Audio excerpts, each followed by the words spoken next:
حضرت حسن بصری رحمۃ اللہ تعالی علیہ اپنی توبہ کا واقعہ بیان فرماتے ہیں۔ وہ فرماتے ہیں کہ میں امیر کبیر شخص تھا، بہت امیر تھا، اور بصرہ کی گلیوں میں غریبوں کی خدمت کیا کرتا تھا۔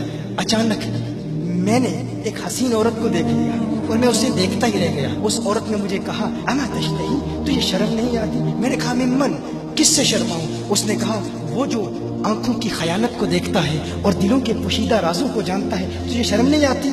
تجھے حیا نہیں آتی؟ کہا اس کا جملہ تو بہت بڑا تھا۔ حسن بصری اپنی توبہ کا واقعہ بیان فرما رہے ہیں۔ فرمایا اس کا جملہ تو بہت بڑا تھا، لیکن وہ اتنی حسین تھی، ایسی خوبصورت تھی، میں پھر بھی مسلسل اسے دیکھتا رہا اور دیکھتا ہی رہ گیا۔ اور پھر آخر اس نے کہا کیوں بار بار مجھے دیکھتا ہے؟ میں نے اس عورت کو کہا کہ تیری آنکھیں اتنی خوبصورت ہیں کہ تیری جھیل جیسی آنکھوں میں ڈوبنے کا جی چاہتا ہے۔ اس عورت نے کہا اچھا تو ایسی بات کرتا ہے، تو یہاں انتظار کر۔ وہ عورت اپنے گھر میں چلی جاتی ہے۔ تھوڑی دیر کے بعد کہا میں انتظار کر رہا تھا۔ تھوڑی دیر کے بعد اس کی خادمہ آتی ہے، اس کے ہاتھ میں ایک تشت ہے اور اس تشت کے اندر اس پر ایک کپڑا ہے۔ کہا میں نے کپڑا اٹھایا تو اس میں اس کی 2 آنکھیں تھیں۔ اس نے اپنی 2 آنکھیں نکال کے اپنی خادمہ کو دے دی کہ اس کی وجہ سے اس کا دل دین سے دور ہوا ہے، مجھے یہ آنکھیں نہیں چاہیے۔ کہا اس پر ایک کاغذ تھا، کاغذ پر لکھا ہوا تھا مجھے ایسی آنکھوں کی ضرورت ہی نہیں جس سے ایک مرد فتنے میں مبتلا ہو جائے۔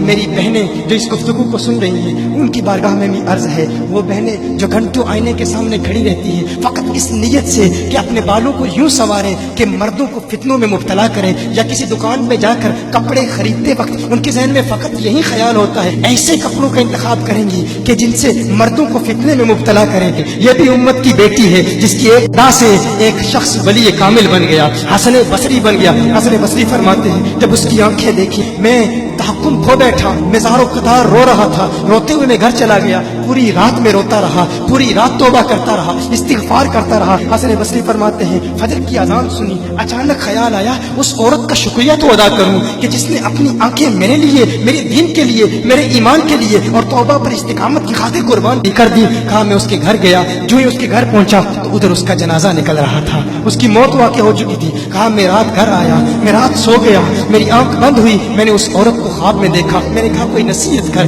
اس عورت نے کہا کہ جب تنہائی میں ہو اللہ کا ذکر کرتے رہو، اور جب صبح کرو تو استغفار کرو، شام کے وقت استغفار پڑھو۔ کہا میں نے اس وقت توبہ کر لی، ایک عورت میری توبہ کا سبب بنی، ایک عورت کی وجہ سے مجھے توبہ پر استقامت ملی۔ یہی حسن بصری پھر وہ واقعہ بھی آتا ہے، وہ دور بھی آتا ہے، ان کا ڈر کتنا ہے، ان کا تقویٰ کتنا ہے، پرہیزگاری کتنی ہے۔ یہی حسن بصری، ایک دن ایک شخص نے حسن بصری رضی اللہ تعالی عنہ سے کہا ہے حسن بصری کیا آپ جانتے ہیں کہ جہنم سے جو شخص سب سے آخر میں جہنم سے نکالا جائے گا اور پھر یا حنانو یا منانو پڑھتا ہوا جہنم سے باہر نکلے گا؟ حسن بصری فرماتے ہیں کاش میں وہ شخص ہوتا، کاش میں وہ شخص ہوتا۔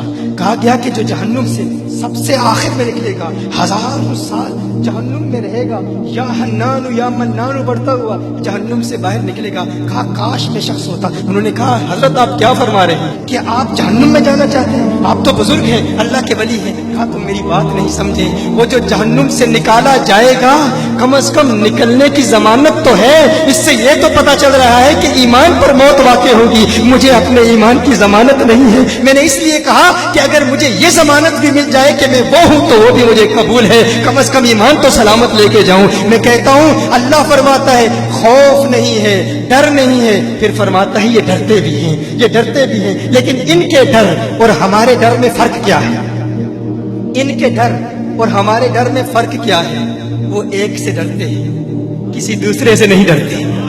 فرق کیا ہے؟ وہ ایک سے ڈرتے ہیں، ایک سے ڈرتے ہیں، کسی دوسرے سے نہیں ڈرتے۔ ہم اس ایک سے نہیں ڈرتے، اسی لیے ہر ایک سے ڈرتے ہیں۔ یہ فرق ہے، ہم اس ایک سے نہیں ڈرتے، اسی لیے ہر ایک سے ڈرتے ہیں۔